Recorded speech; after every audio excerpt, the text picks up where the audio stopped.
परिचय। राहुल के पास फिरकी है। वह फिरकी को हाथ में लेकर दौड़ना शुरू करता है।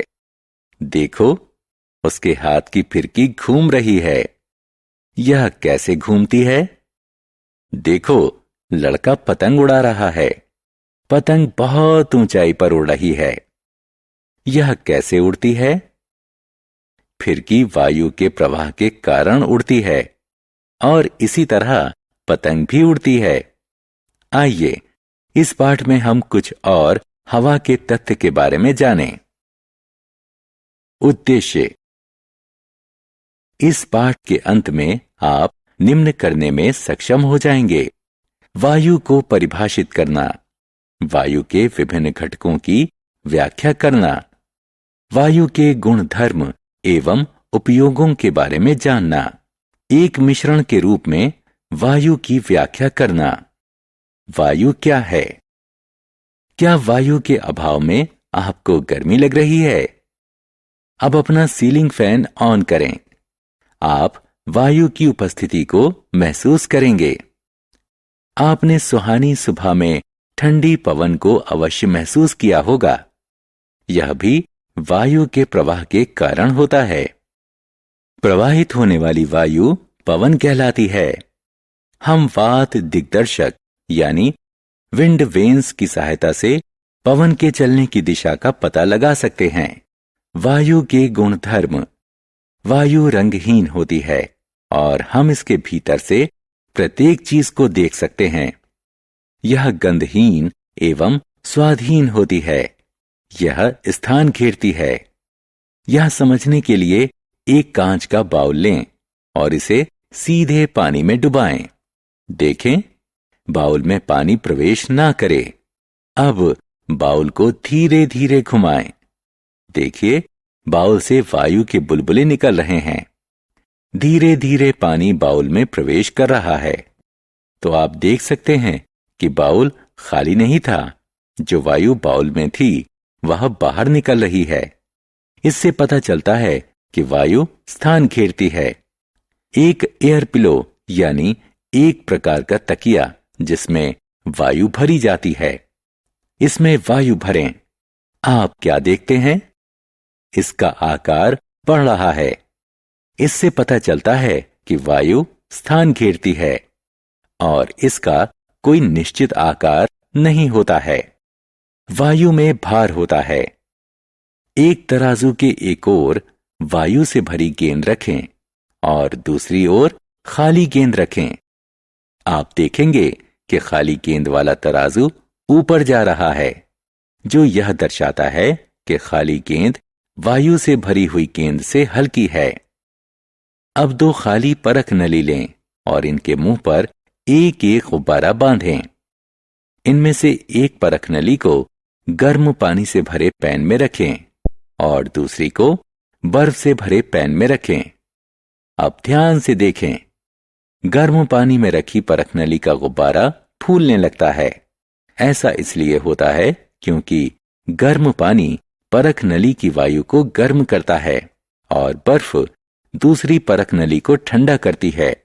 जब वायु गर्म होती है तो इसका विस्तार होता है और यह ऊपर उठती है, जिसके कारण गुब्बारा फूल जाता है।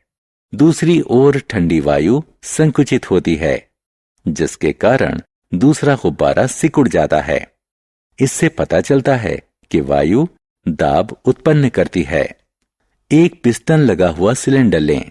पिस्टन को भीतर की ओर दबाएं। आप सिलेंडर के भीतर दबाव बना सकते हैं।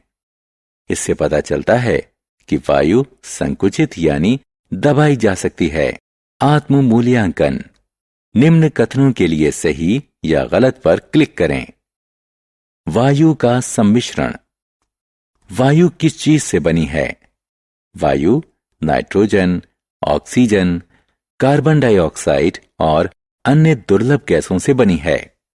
आप इस तालिका में देख सकते हैं कि वायुमंडल में सबसे ज्यादा नाइट्रोजन का हिस्सा है, उसके बाद ऑक्सीजन, उसके बाद कुछ दुर्लभ गैसों का हिस्सा है और सबसे कम हिस्सा कार्बन डाइऑक्साइड का है। जलवाष्प, धुआं और धूल की उपस्थिति बहुत कम मात्रा में है।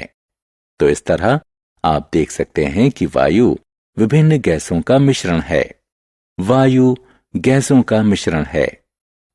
जब आप फ्रिज से पानी की बोतल निकालते हैं तो बोतल की बाहरी सतह पर पानी की कुछ बूंदें दिखाई देती हैं। ये पानी की बूंदें कहां से आती हैं? क्या बोतल से पानी का रिसाव हो रहा है? नहीं, ऐसा नहीं है। वायु में उपस्थित जलवाष्प बोतल की ठंडी सतह के संपर्क में आकर फिर से द्रव में बदल रही है। इससे वायु में जलवाष्प की उपस्थिति का पता चलता है। अब एक परख नली में चूने का पानी लें। इस विलयन में सिरिंज के माध्यम से कुछ वायु प्रवाहित करें। आप देख सकते हैं कि चूने का पानी दूधिया हो जाता है। यह वायु में कार्बन डाइऑक्साइड की उपस्थिति का संकेतक है। अंधेरे वाले स्थान पर टहलते समय अपनी टॉर्च जलाएं। आप देखेंगे कि टॉर्च की रोशनी में कुछ कण चमक रहे हैं। ये वायु में उपस्थित धूल के कण हैं।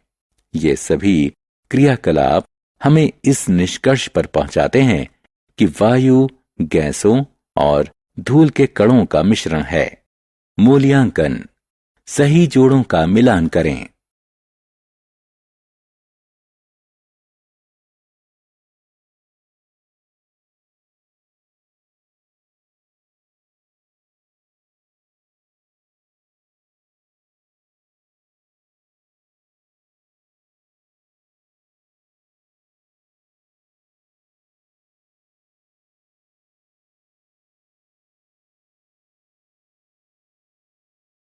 सारांश: आइए हमने जो कुछ सीखा है उसे संक्षेप में दोहराएं। वायु सभी स्थानों पर पाई जाती है।